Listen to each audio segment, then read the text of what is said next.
Hey guys, Randy here with FL Outdoors. Today we're going to talk about shot placement. I think a lot of us have seen like the grid of the deer and things like that and say like where would you aim and different things.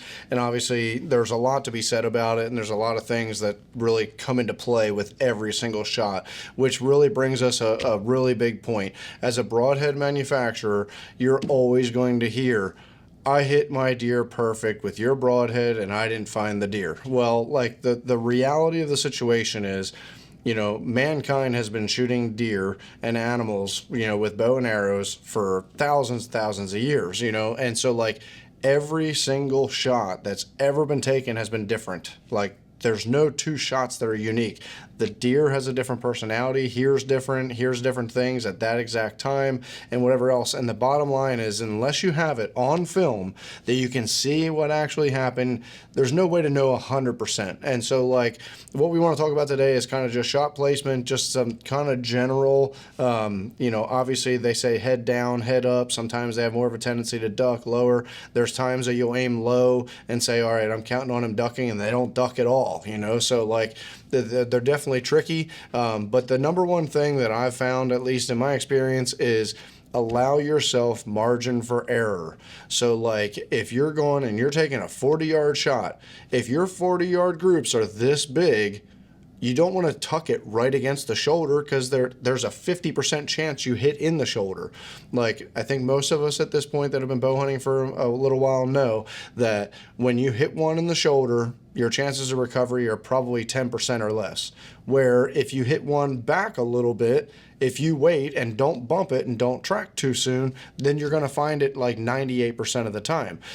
So like that's definitely one big thing that I tell a lot of people is, leave yourself margin for error. Stay a little bit away from the shoulder. There's no reason to tuck it in real tight unless you shoot all the time. You're super confident in your shot because, again, the animal could move in any different way before it gets there. There's times that people hit a branch and don't know it. There's times you hit a branch and you do know it.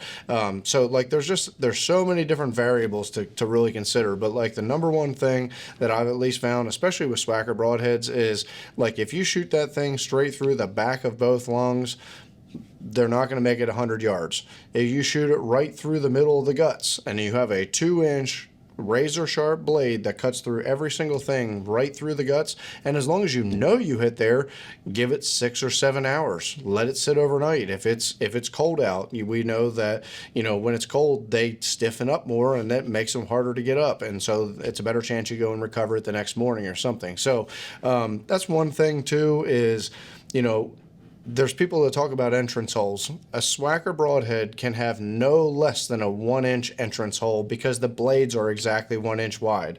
Every one that I've personally seen is 1.25 inches plus. So it's not that small of an entrance hole by any stretch of the imagination. Now, when you have rear deploy broadheads that are cutting a big entrance hole, I personally believe that it sometimes gives people false hope, where you get a lot of blood right there, and they start tracking it right away, bump the deer, you got a liver shot, you didn't know it, you bump the deer, and you never find it again because they don't stop a lot of times when you bump them like that.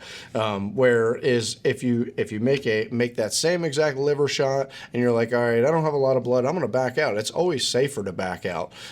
So I'm not going to say that less blood is better by any stretch of the imagination, but I do believe, and I've seen it firsthand personally, actually with my son, that made a kind of rough shot on a deer. We tracked that deer 900 yards with incredible blood. All 900 yards. Super easy to follow. He's 6 years old and he was able to follow that blood the entire way for like 900 yards, and we finally found him. And what it really showed me is that if you're counting on if you're counting on a deer to just bleed enough to pass out, you're going to be at it all day long. Like, they don't just lose enough blood to suddenly pass out.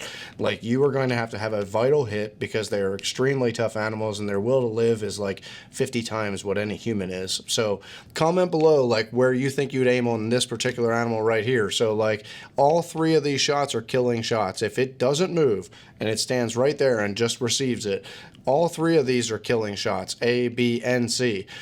Let's hear where you would aim given the situation. Let's just say the deer standing there completely oblivious, feeding in a field where you're going to aim. So we'll say it's at 50 yards too, if you're willing to take that shot. So hope you'll comment, give us your feedback, and I hope this video is insightful for some of you, especially newer bow hunters. But visit floutdoors.com for more information on our products, and like and subscribe to our channel for more content like this.